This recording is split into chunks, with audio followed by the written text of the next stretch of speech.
This is the 2022 Kia NiRO EV.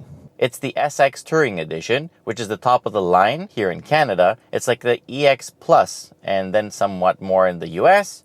And it can travel about 385 kilometers before needing some electrons from the grid to revive its batteries.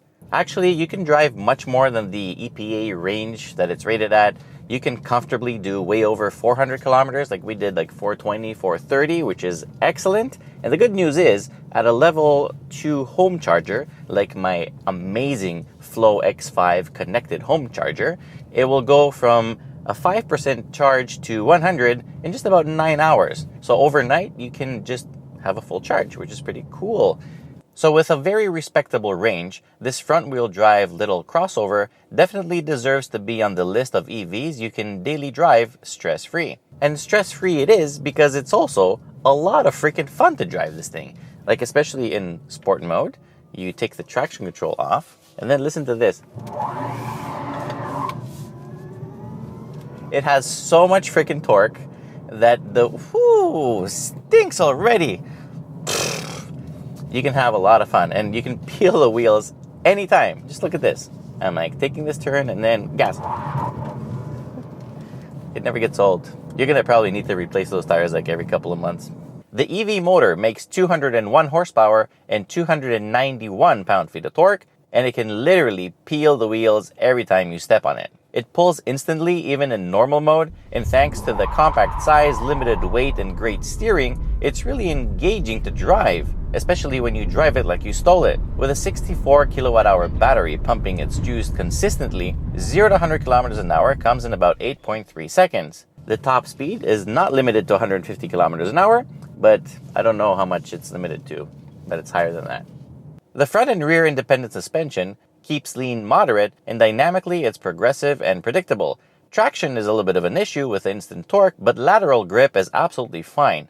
It will understeer, and it's rather playful, especially with the regen on high, as the front only brakes when cornering and you let go of the gas. You can do some wild rotations, however they are governed by the stability control, so things won't get that crazy. It is a really fun car though, I'll give it that. Over bumps, it's adequately comfy, the damping is quiet, which matters a lot, and the interior is solid, so no extra soundtracks are noticed. Wind noise and road noise are an issue. In a car like this, with not much sound deadening, going EV is always a risk, as the lack of an engine makes everything else audible. It does have a really good Harman Kardon sound system though, so that should cover all the noises on the highway. The interior is nice, nothing too thrilling, but it's functional and very good looking. The instrument cluster is clear and doesn't lack any useful information. The infotainment system is a tad slow in the beginning, but then it speeds up and it's all fine. It supports wired Apple CarPlay and Android Auto. The backup camera is okay, and the driving assistance, including adaptive cruise control and lane keep assist, work very well. The front seats lack a little bit of thigh support, but overall they're pretty comfortable and support the body pretty well. The driving position is excellent, and so is visibility.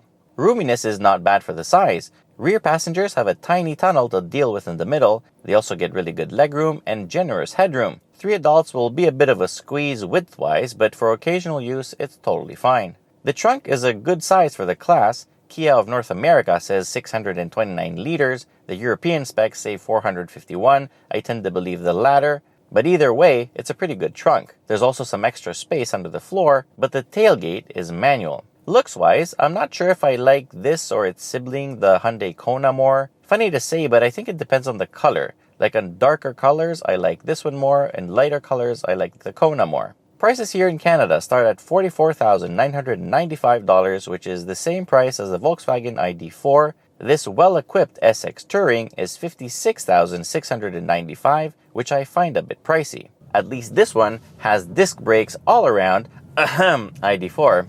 The EV scene is definitely starting to see more and more options emerging, so it's getting much harder to stand out and become a best pick. That said, the 2022 Kia NiRO EV is a very likable car, so if you have it on your list, I highly recommend you go test drive one.